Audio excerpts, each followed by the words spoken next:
कि रामतीर्थ भवन बड़ा है क्या।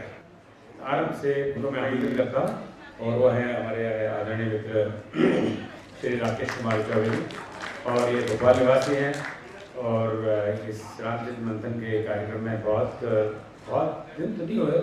रामतीर्थ मंथन में तो शुरू से जुड़ा है शायद, पर रामतीर्थ भवन में बड़े हमारे नए सदस्य हैं, तो ये इस सत्र का कार्यभार संभालेंगे और मैं आज वहाँ आकर इतना बढ़िया खाना खाया, मैं आगे आराम से वहाँ सो। इस राम किंकर जी भवन में मैं आप सबका स्वागत करता हूँ। प्रयागराज ऐसे हुआ कि यहाँ पर त्रिवेणी जो है वो एक रामचरित भवन, ह्यूस्टन, दूसरा मानस भवन और तीसरा रामायण केंद्र भोपाल, ये तीन नदियों का संगम और तीनों ही राम काज के लिए समर्पित संस्थाएं हैं। तो ये संगम यहाँ पर हुआ है और हम राम काज के लिए यहाँ पर जब इकट्ठे हुए हैं तो मैं नहीं समझता कि प्रभु श्री राम यहाँ नहीं आएंगे। वो सरस्वती के रूप में यहाँ पर अदृश्य रूप में इस हाल में विराजेंगे और हमें आशीर्वाद देंगे। मैं राम काज के लिए मेरे को कहा गया है कि मैं इसका संचालन करूं, तो इस काम के लिए मेरे तीन साथी और हैं। आदरणीय श्री विनय सर हैं। विनय शर्मा जी की ज्यादा बात नहीं करूंगा, सिर्फ इतना कहूंगा कि एक मैनेजमेंट का विद्यार्थी, आईआईटी में प्रोफेसर और राम भक्त, इन तीन शब्दों में उनकी सारी बात समझ में आ जाती है कि कहां एक टेक्निकल आदमी, कहां आईआईटी जैसे प्रोफेसर, जहां पर की यानी व्यवहारिक बात के ऊपर बात ज्यादा होती है, जो अपन ने सुना है, वो राम की भक्ति में इतने समर्पित है। हम लोगों की जो होती है तो हम लोग तरसते हैं कि कब बोलेंगे विनय जी, इनकी बात कब हम सुनेंगे। तो दूसरे इसमें वक्ता है, वो जो है वो भी उनकी विचित्रता है। वो बैंक में जो है वो ऑफिसर है, 2 दूनी 4 करने वाले आदमी, राम भक्ति में लिप्त। और उनकी सबसे बड़ी विशेषता आपको बताऊं कि आदरणीय गुप्ता जी बोले हमसे कि लगा सर, जब मैं इससे जुड़ा, शायद अगर मैं सही बोल रहा हूं तो 53 साल की उम्र तक इनने रामायण देखी नहीं थी।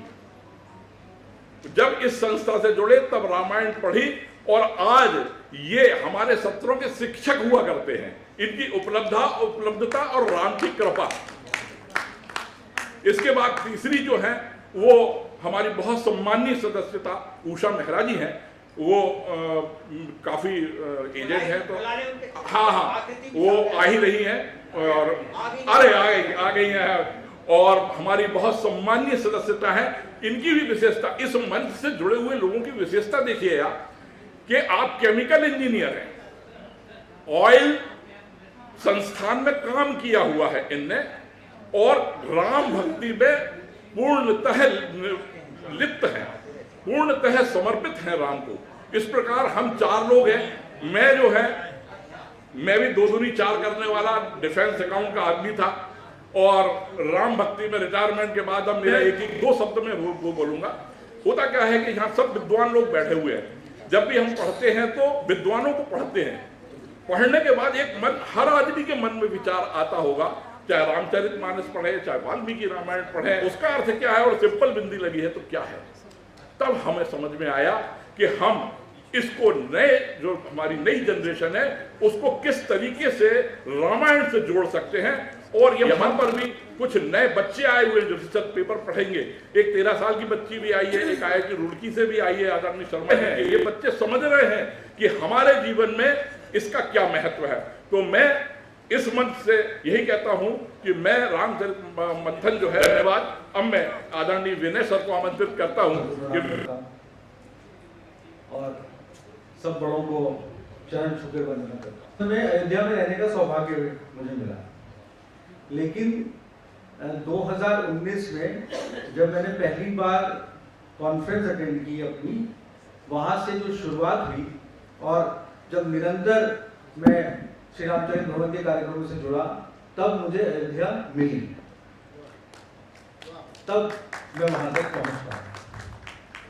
और जैसा कि अभी आपने कहा कि इतने सारे तरीकों से हमने मानस को देखा, इतनी सारी चीजें चरितार्थ हुई, भाषा को समझना, सर ने हमें पढ़ाया कि कैसे शब्दों का तात्पर्य, हमने सुंदरकांड की जो क्लास अटेंड की 6 महीने चली और उसको हमने इतनी डिटेल में समझा, एक एक शब्द का तात्पर्य, और वो ग्रहण करने में सहयोग हुआ। अभी मैं कभी कभी अपने साथ जो लोग इससे जुड़े हैं उनसे चर्चा करता हूं और एक चर्चा में कुछ बिंदु सामने आए। इतने नियम से राम जी की चर्चा और राम जी से मिलाप, ये संभव नहीं होता अगर श्री रामचरित भवन नहीं है। और इस मिलाप के कारण कहीं ना कहीं रमते जा रहे हैं उसमें। मुझे कभी कभी जब मैं पीछे देखता हूं पूरा जीवन दोषपूर्ण नजर आता है, तो अब मुझे लगता है जैसे वो थोड़ा थोड़ा निर्मल होते जा रहे हैं, मतलब दोष मुक्ति की तरफ जा रहा है। ये बड़ी एक इंटरनल फीलिंग सी है। अभी मैं क्लेम नहीं कर सकता कि कुछ ऐसा हुआ है, लेकिन ये हो रहा क्योंकि वो शाब्दिक चरितार्थ, शब्द चरितार्थ होने से हो रहा। राम जी को निरंतर पढ़ना। जब मुझे सर ने कभी भी ये कार्यभार सौंपा कि तुम्हें बोलना है, तो उसकी तैयारी, क्योंकि सबसे पहले मन में आपकी तस्वीर आती है कि आपके सामने बोलना है, उसके बाद इतने विद्वानों के चेहरे आते हैं कि उनके सामने बोलना है। मन को ये लगता है कि कैसे इतने सब बड़े लोगों के सामने बात को एक्सप्लेन करेंगे। उसके लिए बहुत डिटेल में पढ़ने की प्रेरणा मिलती है, एक एक चीज को समझने की प्रेरणा मिलती है। इतने सारे बुक्स का रेफरेंस मिला है, इतने विभिन्न वक्ताओं को सुनने का मौका मिला है, उसके बाद उस पर लिखने का अवसर मिला है। मेरा बड़ा सौभाग्य है कि ये जो हमारी पुस्तक आज आपने विमोचित की है, विमोचन किया, उसमें मेरा भी एक लेख है। मुझे बहुत बहुत सुंदर ऐसा लग रहा था। आज मैं कह रहा था वहाँ बैठा हुआ कि मैं भी इसमें शामिल हूँ। ये मेरे लिए बहुत गर्व की बात है, ये मेरे लिए बहुत गर्व की बात है। मैंने सैकड़ों रिसर्च पेपर लिखे, लेकिन मुझे इससे प्रिय कुछ नहीं लग रहा है, तो मुझे बहुत सुंदर लगा। और राम जी को गाने लगे हम। मेरे स्टूडेंट्स यहाँ बैठे हैं, ये लोग गाते हैं, तो अब तो मैं वैसे लाइटर साइड पे ये कहने भी लगा हूं, जिसको रामायण पढ़नी आती है वही मेरे साथ पीएचडी करेगा। तो राम जी को सुनते हैं, लेकिन सुनते सुनते अब ऐसा लगता है, ऐसा मैं कहूंगा, मुझे किसी ने बताया कि ऐसे ऐसे एक्सप्रेस करो कि जैसे भ्रम हो रहा है कि प्रभु को जानने लगे हो। ये भ्रम ही अभी ये कह नहीं सकते प्रभु को जान गए, लेकिन ऐसा भ्रमित महसूस होता, शायद उस तरफ हम लोग जा रहे हैं, क्योंकि वो चर्चा में, बातों में कहीं ना कहीं आने लगा। ये ग्रेजुएशन की तरफ है। शायद जो लोग वहां पहुंच चुके हैं वो बताएंगे कि मैं ग्रेजुएट होने की तरफ जा रहा हूं कि नहीं जा रहा, आई डोंट नो। तो और निरंतर राम भक्तों से मिला। पहले हनुमान जी के रूप में एक बहुत विशाल भक्त, अयोध्या में तो हनुमान जी साक्षात हैं, तो मैं वहां उनको हर मंगल को दर्शन मिलते थे, मुझे पिताजी लेकर जाते थे, और वहां पर देखता था कि वो साक्षात बैठे, तो ऐसे भक्तों के दर्शन मिले, और फिर ऐसे भक्तों के दर्शन जो यहाँ सब बैठे, विशाल हृदय के भक्त। और आज यहाँ पर मैं कहूंगा कि ये इस महामंच की ही गरिमा है, महिमा है, और ये आप उसमें विशेष कारण है सर। जब यहाँ पर आज हम पहुंचे, जैसे आपने मुझे गले से लगाया, जैसे आपने मुझे आशीर्वाद दिया, इतनी आत्मीयता से, कोई नहीं कह सकता कि हम पहली बार मिले हैं। धर्मेंद्र जी ने ऐसे पकड़ लिया, मतलब एक परिवार बना दिया आपने, बहुत बड़ा परिवार बना दिया। हम सब आपके ऋणी हैं, कृतार्थ हैं, और चरण छूकर आपको प्रणाम करते हैं। खुले वक्ता के रूप में आदरणीय उषा मैडम जी को आमंत्रित करता हूं कि वे आए और अपने उद्गार रखें। में उपस्थित सभी राम प्रेमियों को मेरा हृदय से प्रणाम। विषमताओं के बावजूद भी मैं आज यहाँ आप सबके सामने हूँ और अपने रामायण, रामचरितमंथन और अपनी सुमंडली के सभी पात्रों से मिलता हूँ। मैंने शुरू में अपने अपना शोध रामचरितमानस मेरे जीवन का मार्गदर्शक ये विषय दिया था ओम जी को, पर मैं अपने स्वास्थ्य के कारण उस विषय पर समय से उसको तैयार न कर सकी, तो मैंने ओम जी से क्षमा मांगी थी कि मैं अपना कोई शोध पत्र न दे सकूंगी, पर ये उनका स्नेह है मेरे प्रति कि उन्होंने फिर भी मुझे मंच पे लाके खड़ा कर दिया और ये कहा कि आप अपना अनुभव रामचरित भवन का शेयर कीजिए। तो मेरे लिए तो जैसे समुद्र हो गया, जैसे कि शब्दों की, विचारों की और भावनाओं की बाढ़ आ गई हो। शायद मैं अपना पेपर 5 मिनट में खत्म भी कर लेती, लेकिन इस विषय पर तो कोई सीमा ही नहीं है, पर फिर भी मैं अपने शब्दों को सीमित रखूंगी। मेरा संबंध रामचरित भवन के इंसेप्शन से हुआ है, गर्भ से हुआ है। जब हम ये सोच रहे थे कि हम रामचरित मंथन करें, जब हम पहला हमने अधिवेशन किया, उसकी सम्मेलन करें, उसको मंथन करें, तो फिर मंथन हमें अच्छा लगा, क्योंकि मंथन से विष और अमृत दोनों प्राप्त होते हैं। विष के रूप में हम सब ने जो जुड़े थे, अपने अपने विष को पिया, पहचाना, और फिर अमृत जो प्रकट हुआ वो यहाँ है उपलब्ध। इतने सागर के मोती मिले कि बढ़ते बढ़ते आज हम रामचरित भवन और फिर अब आज इस भूमि पर, भोपाल भूमि पर तुलसी मानस भवन और रामायण से जुड़ गए। तो जरा देखिए कि 3-4 साल का ये क्या कमाल है कि किसी ने लिखा है कि मैं अकेला ही चला था जिंदगी की राह में, हम सफर आते गए और कारवां बढ़ता गया। तो देखिए ये कारवां क्या स्वरूप ले रहा है। और इस मंथन में, इस रामचरित भवन की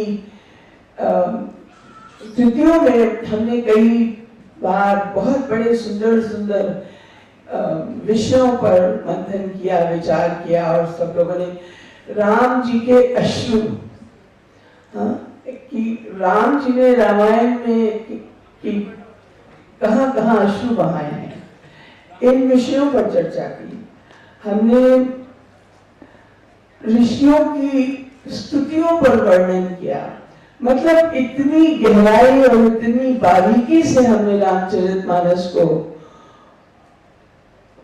का अध्ययन किया।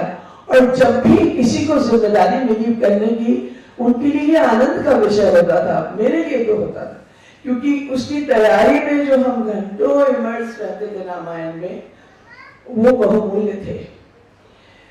तो अंत में मैं यही कहना चाहूंगी कि, और नॉट ओनली दैट, उसके अलावा भी हमने बहुत सारी बड़ी इंटरेस्टिंग क्रिएशंस की, जिसमें एक है बहुत ही विशेष, जिसके लिए हमने ऑलमोस्ट 6-7 महीने प्रयास किया, और वो थी सुमंडली सुंदर लीला। और सुमंडली सुंदर लीला के ऑलमोस्ट सभी पात्र यहाँ हैं। मेरी उनसे हार्दिक प्रार्थना है वो खड़े हों, और मैं उन पात्रों को अपनी मेमोरी के अनुसार इंट्रोड्यूस कराना चाहूंगी। श्याम भैया कहाँ हैं? वो भी तो हमारे बने थे दूध। हमारे सुंदर लीला का कौन सा मुख्य पात्र है बताइए जरा? हनुमान। तो ये हनुमान जी हमारे निरंजन शर्मा जी थे, और इन्होंने इतनी सुंदरता से उसका रोल पूरा किया। और उसमें हमारे राम कौन थे बताइए? राम हमारे धर्मेंद्र भाई थे, और लक्ष्मण हमारे राजेश जी थे। और इन्होंने डबल भूमिका, आपने इन फिल्मों का सुना है ना, डबल रोल, उसके डबल रोल में ये मेघनाथ भी थे। और फिर हमारे विनीता जी और मधु जी, इन्होंने मल्टीपल रोल्स, और फिर ये कथाकार भी थे बीच बीच में। हाँ, तो और हमारे मेहरा जी जो मेरे श्रीमान जी हैं, एक दिन उन्होंने रामायण की कुछ चौपाइयाँ पढ़ी थी, तो somebody nominated, हम रावण ढूंढ रहे थे। हाँ, तो इन्होंने हमारे मीना जी ने, हमारे राजेश जी ने कहा वो सर कौन है, वो बड़ी अच्छी बोल रहे थे। तो मैंने बोला वो सर नहीं, रामलीला करेंगे। कहाँ है मेरा जी, दिख नहीं रहे। हाँ, तो बोले वो, मैंने बोला वो नहीं आएंगे। हाँ, तो प्रेसिडेंट का क्वेश्चन नहीं किया, हमने उनसे पूछा, हमने कहा आप हमारी रामलीला के रावण बनेंगे क्या सुंदर लीला में? अरे बोले जो तुम बना दोगे वो हो जाओ। और मैं आपको बताना चाहती हूँ कि हमारे मेहरा जी का सबसे प्रिय शिव स्तोत्र रावण तांडव स्तोत्र है। तो किसी न किसी लिए तो इनको ये वो रोल मिला, तो मैं समझती हूँ कि उनकी भावनाओं का एक, इनका आप जब परिचय जानेंगे ना, तो ये अपने को बहुत आसानी से बहुत उससे हटा लेते हैं। हाँ, इम्पोर्टेंस के उसमें। तो इन्होंने वो रामन का रोल भी हमारे राम मलिक जी यहाँ जो नहीं है, उनको दे दिया। और हमारे शिव भाई आ गए, ये हमारे दूत बने थे। हाँ, जो रावण के दूत बन के आए थे विभीषण के बाद। विभीषण यहाँ नहीं है, कुछ बात नहीं है, और सीता की भूमिका भी जिन्होंने निभाई थी, बहुत बहुत अच्छी भूमिका निभाई थी, वो भी यहाँ नहीं है। तो इतना आनंद आया था हमने 6 महीने, और वो पोस्टेड है पूरा वीडियो 1 घंटे का हमारे रामचरित भवन के वेबसाइट पे। तो अगर कभी आपको मौका लगे तो जरा देखिए क्या क्या भाव में सबने रामायण की चौपाइयाँ बोलकर ये भूमिका अदा की थी। तो रामचरित भवन एक परिवार बन गया है हम लोगों के लिए, और इस परिवार से जुड़कर मैं अपने को धन्य मानती हूँ। और हर पल राम जी की कृपा और महिमा का ध्यान रहता है। बस क्या कहें, हरि अनंत हरि कथा अनंता, कान सुनई बहुविधि सब संता, राम सिया राम जय। सादर प्रणाम और बहुत बहुत शुभकामनाएं इस सम्मेलन की 100वीं की। और मैं ये मानती हूँ सचमुच कि रामायण इस युग में, इस रामचरित और राम जी की महिमा के विस्तृत नदिया का और सागर बनने का क्षेत्र यहीं से शुरू हुआ है, गोपाल भूमि से शुरू हुआ है। मेरी हार्दिक शुभकामनाएं। हेडमास्टर साहब, मैं हेडमास्टर साहब बोलता हूँ, हमारे हेडमास्टर साहब हैं जिनका अनुशासन बहुत कड़क तो उनके अनुशासन में, जैसा उषा जी बोल रही थी ना कि भाई चौबे तुमको ये बोलना है, मतलब ये है कि बीवी बोलती थी कि यार तुम क्या IAS की तैयारी कर रहे हो क्या, मतलब बिल्कुल भैया आप बोलना है मतलब तैयारी जो है। तो हेडमास्टर साहब का बहुत डर लगता है, इसलिए मैं अब आदरणीय धर्मेंद्र गुप्ता जी को आमंत्रित करता हूं कि वे अपने उद्गार दें। आइए। ओम भाई साहब, राकेश चौबे जी, उषा जी, शिव भाई साहब और सभी राम भक्तों को मेरा सादर प्रणाम।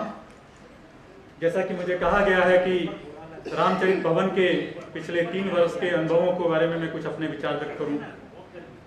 जैसा शुरुआत में ही चौबे जी ने कहा कि जब अप्रैल 2020 में कोविड के शुरुआती दौर में पहली बार मुझे एक मेल आया भाई साहब ओम जी से, और मुझे पता लगा कि एक वीकली रामचरित मंथन की क्लास होने वाली है जूम मीटिंग के थ्रू।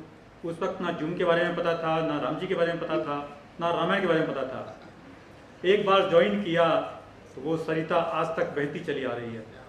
इन 3 सालों में किस किस तरह के कार्यक्रम, किस किस तरह का ज्ञान उन्होंने हमके बांटा है, और इस ज्ञान बांटने में केवल ओम जी नहीं, सभी आप जन सुधी जनों का बहुत बहुत उसमें जबरदस्त योगदान है। जैसा कि उषा जी ने कहा कि बीच में हमने एक सुंदरकांड की सुंदर लीला खेली और उस लीला का इतना अभ्यास किया और अभ्यास करते करते उसमें मैंने अपनी बेटी को भी शामिल कर लिया। उसके लिए जो पोस्टर्स बनाए वो मेरी छोटी बेटी ने बनाए। वो पोस्टर्स भी आज भी उसके साथ में यूट्यूब में सम्मिलित हैं। हमने अखंड रामायण पाठ किया, श्रावण मास पारायण किया, नवान पारायण किया, सुंदरकांड की कक्षा की, वाल्मीकि रामायण की कक्षा की और उसके अलावा हमने डिफरेंट जो हमारे पास जो भारतीय जो त्यौहार हैं उन त्योहारों को सबको हमने संजोया, उनको हमने सेलिब्रेट किया। चाहे वो रामनवमी हो, चाहे वो दिवाली हो, चाहे वो हमारी कृष्ण जन्माष्टमी हो, सभी को हमने सेलिब्रेट किया। और इस प्रकार से हम सभी अपनी मातृभूमि से और हमारे संस्कारों से जुड़ते चले गए। और मैं तो इसके लिए भाई ओम जी को इतना धन्यवाद दूंगा कि उन्होंने अपनी राम सेना में मुझे एक छोटे से वानर रूप में शामिल किया और मैं उस वानर सेना में शामिल होकर के अपने आप को कृतार्थ मानता हूँ। धन्यवाद। और आप 3 दिन इस प्रोग्राम में यहाँ पर रिसर्च पेपर्स को सबको एंजॉय करें। बहुत बहुत धन्यवाद। जय श्री राम।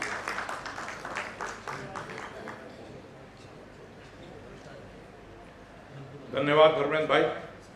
तो आपने देखा कि 4 लोगों ने बोला और ये मंच जो रहा इससे सभी देश दुनिया के लोग और मैं भी काफी मंचों से जुड़ा रहा और बोला, मगर जो अनुशासन और समयबद्धता यहाँ पर रही और जो सब लोगों का इन्वॉल्वमेंट रहा वो शायद मुझे कहीं देखने को नहीं मिला। मैंने आपको जो है प्रयागराज में राम भक्ति में स्नान करवा दिया। अब हमारी यात्रा जो है वाल्मीकि आश्रम की तरफ जा रही है। अब ज्ञान की जो है गंगा बहेगी। आप लोग सब उसका आनंद लीजिए। धन्यवाद।